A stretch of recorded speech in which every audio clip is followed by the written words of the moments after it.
सकाळी 7 वाजल्यापासून महायुतीचे उमेदवार ठाणे लोकसभेचे नरेश म्हस्के यांची रॅली सुरू झाली 7 पासून.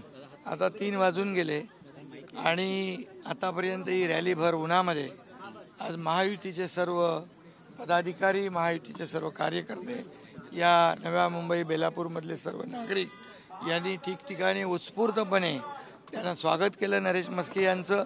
आणि अतिशय प्रचंड असा उत्साह आणि जोश या ठिकाणी पाहायला मिळाला. आणि खऱ्या अर्थाने हे ठाणे लोकसभा हा महायुतीचा बालेकिल्ला आहे. त्यामुळे इथं प्रचंड मोठ्या संख्येने, मोठ्या प्रमाणावर या नव्या मुंबईतून देखील महायुतीचे उमेदवार नरेश म्हस्के यांना प्रचंड मताधिक्य मिळेल, लीड मिळेल. कारण शासनाच्या वतीने या नव्या मुंबईत देखील अनेक विकासाची कामं, अनेक आपल्या जे गरजेपोटी बांधलेली घरं, FSI अशा अनेक आपण ज्या योजना आहेत नव्या मुंबईसाठी देखील शासनाच्या माध्यमातून केल्या. ओएसिस फर्टिलिटीच्या तज्ञांनी IVF उपचार पद्धतीद्वारे 1 लाखांहून अधिक जोडप्यांना मातृत्व प्राप्तीचा आनंद दिला आहे.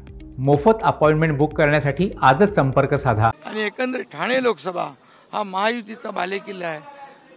2 वर्षामध्ये केलेलं महायुतीचं काम आणि 10 वर्षात केलेलं मोदी साहेबांनी काम याचं नक्की या निवडणुकीमध्ये पोचपावती या ठाणे लोकसभा मतदारसंघातले मतदार देतील आणि नरेश म्हस्के यांना प्रचंड मताधिक्याने विजयी करतील असा विश्वास मी या ठिकाणी व्यक्त करतो.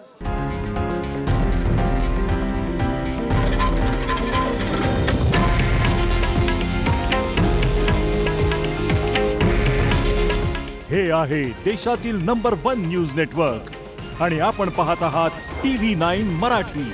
काळजी तुमची, हित महाराष्ट्राचं.